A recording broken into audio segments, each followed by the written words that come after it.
Occasion rêvée pour le SECB de confirmer le renouveau de Nancy. Un temps idéal, un public nombreux, on attendait beaucoup de cette rencontre au sommet.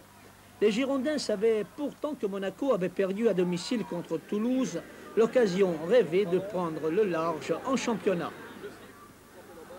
Bastia a eu sûrement un petit problème intérieur qui a aidé peut-être aussi le domaine sportif, car les joueurs se sont soudés. Et je crois que nous tombons vraiment mal ce soir devant une équipe qui va sûrement se révolter.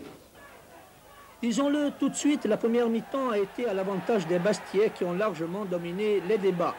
Ici, sur un centre de Martialis, Mila échoue de peu devant Delachey. Le Camerounais en super forme, après avoir fait le plus difficile, tire encore largement à côté. Il faudra pourtant attendre la 22e minute pour voir enfin Bastia prendre l'avantage. Une ouverture de Martialis, Zimaco est crocheté en pleine surface par Domenech. C'est le pénalty indiscutable, un pénalty que l'on revoit. Les Bordelais n'ont même pas protesté. Zimaco se charge lui-même de transformer ce pénalty. Bastia mène 1-0. Bordeaux tente de réagir ici. Tigana sur passe de Cusso, tire de peu à côté. Alors que l'Allemand Aurore doit employer les grands moyens pour stopper Martialis, qui lui en fait voir de toutes les couleurs, la mi-temps est sifflée 1-0 pour Bastia.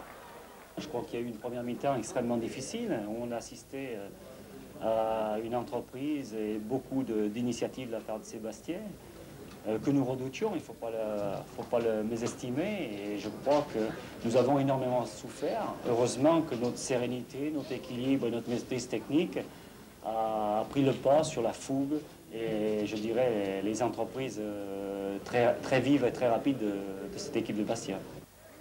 L'entraîneur bordelais l'a dit, son équipe a limité les dégâts, même si sur cette action de la reprise, Mila rate complètement son tir.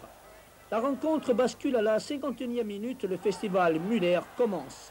Une première fois sur une faute d'Orlanducci, le géant allemand brûle la politesse à la défense bastiaise sur un coup franc remarquablement tiré par Giresse, c'est l'égalisation. À la 72e minute, une action collective de Bordeaux, un bel échange entre Cusso et Müller. L'Allemand n'a aucune peine à marquer son deuxième but de la soirée.